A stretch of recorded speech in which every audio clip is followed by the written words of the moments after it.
time is 12 o'clock. I am Oluwafunke, Israel, with Global News. First, the headlines. Federal government dismisses U.S. court order on President Tinubu's alleged drug probe. Algeria orders 12 French embassy officials to exit the country over diplomatic disputes. And Indonesia secures Carter's $2 billion sovereign wealth fund.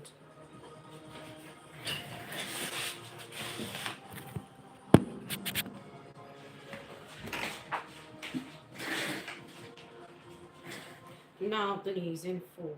The presidency has dismissed new revelations emerging from a United States court order directing the Federal Bureau of Investigation and Drug Enforcement Administration to release files on President Bola Tinubu's alleged link to drug trafficking and money laundering in Chicago in the 90s. The ruling by U.S. Judge Beryl Howell of the District Court in Washington, D.C., instructed both agencies to effectively confirm the existence of investigation involving President Tinubu and proceed with releasing relevant materials unless they are legally exempt. Reacting to the court ruling by Ononuga, special advisor to the President on Information and Strategy, dismissed the development, insisting that the records have been publicly available for over 3 decades and posed no fresh concerns for the President. Ononuga stressed that the reports by the FBI and the Drug Enforcement Administration has been in the public space and has no fresh dimensions to President Tinubu's past records. Across the country promoting a 2027 re-election campaign for him and Vice President Kashim Shettima in a statement released by a special advisor to the President on Information and Strategy, Bayo Ononuga. The President warned that such premature campaigning is illegal and unauthorized, as the 2022 Electoral Act forbids any form of campaign activities ahead of the official schedule by the Independent National Electoral Commission, INEC, while the presidency acknowledged the gesture by the teaming supporters. Ononuga disclosed President Bola Tinubu did not authorize or endorse any person or group to begin campaign efforts on his behalf.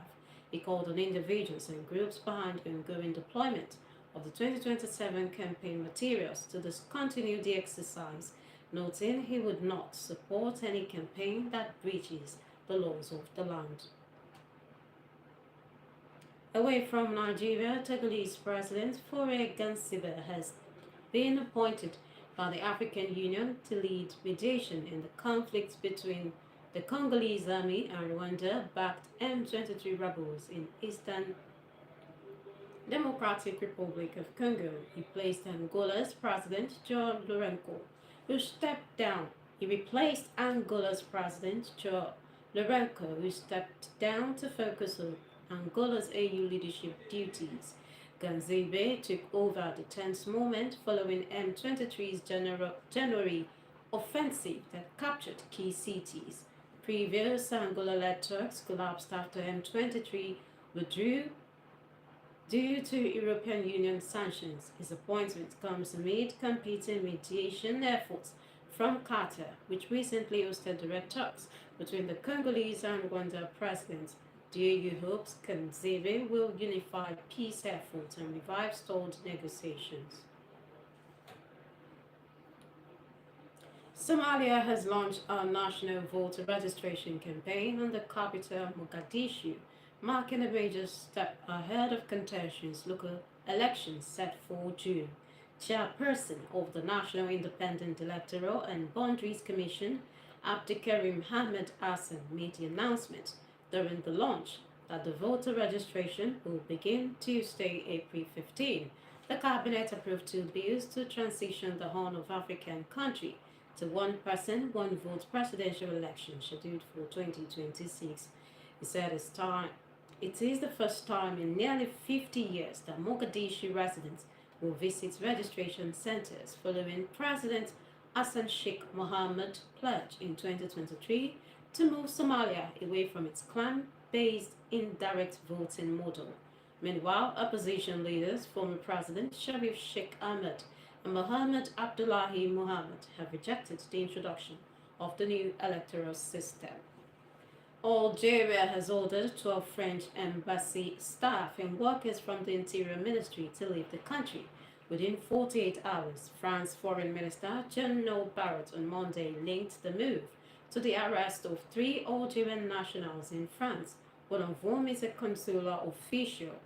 The individuals were indicted over Barrot, who was granted asylum in France in 2023, was later kidnapped in Paris suburb and released the next day.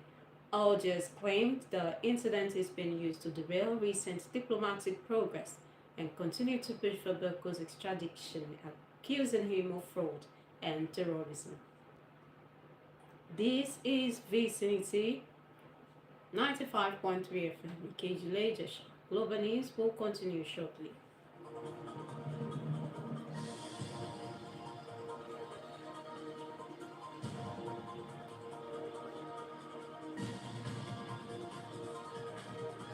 Glad to have you back. For comments, breaking news, and coverage of events, send an email to vicinitynewsroom@gmail.com. You can also follow us on Facebook, YouTube, Instagram, and TikTok at Vicinity 95.3 FM. Now the rest of the news. Indonesian President Prabowo Subianto has secured a $2 billion investment commitment from Qatar for the country's newly launched sovereign wealth fund, Danatra Indonesia.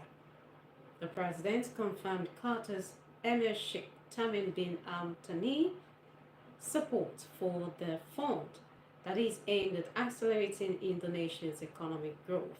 The announcement came during Prabowo's ongoing 5-nation diplomatic tour of the Middle East. He plans to make stops at the United Arab Emirates, Turkey, Egypt, Qatar, and Jordan.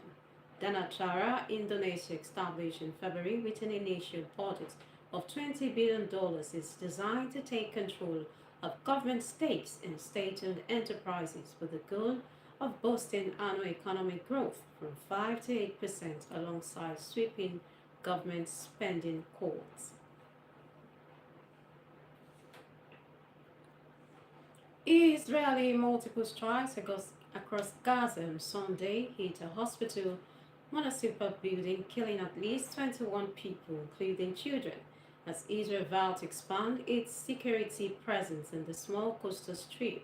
Al-Hali Hospital in Gaza City was the latest of several attacks on the last major hospital providing critical health care in northern Gaza. Hospital Director Dr. Fadel Nahem said the emergency room, pharmacy, and surrounding buildings were severely damaged, affecting over 100 patients and dozens of staff. The hospital run by the Diocese of Jerusalem has condemned the Palm Sunday attack, marking the start of the Holy Week and the most sacred week of the Christian year. In a statement by Israel forces, it said it struck a command and control center used by Hamas at the hospital. Hamas, however, denied the allegations.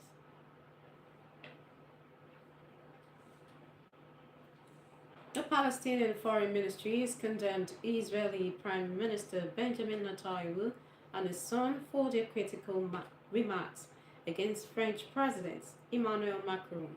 This follows Macron's announcement that France plans to recognize a Palestinian state at a UN conference in June.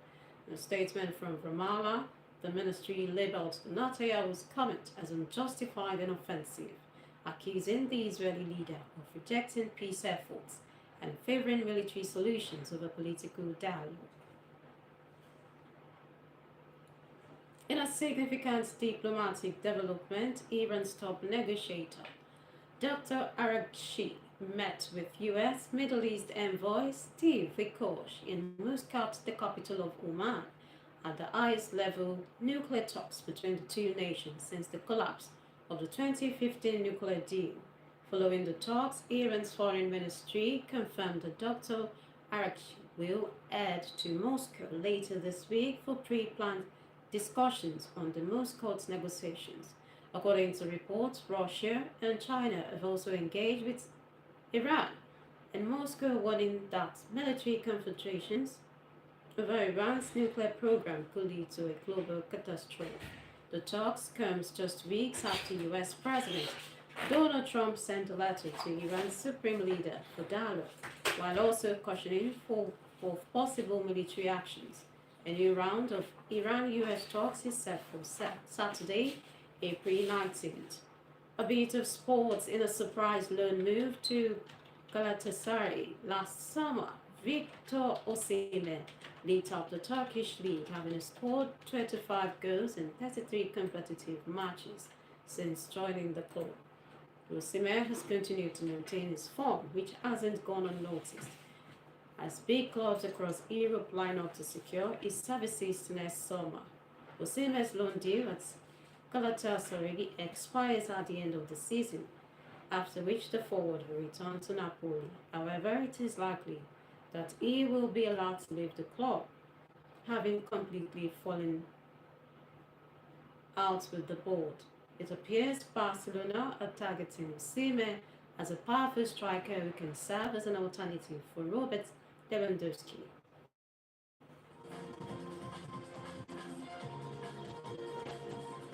To end global news, another look at the headlines. The presidency has dismissed new revelations emerging from a United States court order directing the Federal Bureau of Investigation and Drug Enforcement Administration to release files on President Bola Tinubu's investigation on alleged link to drug trafficking in the 90s. I told you that Algeria has ordered 12 French embassy staff and workers from the Interior Ministry to leave the country within 48 hours over diplomatic disputes.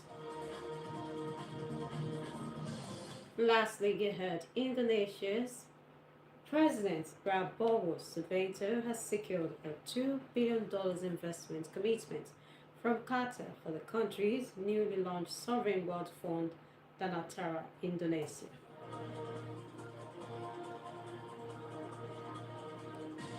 And that was global news for this afternoon. It was the on behalf of the production crew. I am Oluwafunke Israel. Thanks for watching. Please stay tuned for news nationwide at 6 o'clock. Good afternoon.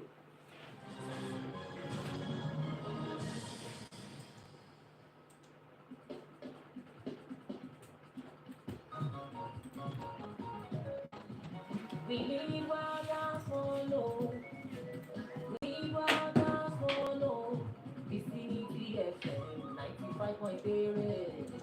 We need wild follow. Àwa làgbà wọn. Aṣáájú ni wọ́n. We need wild follow.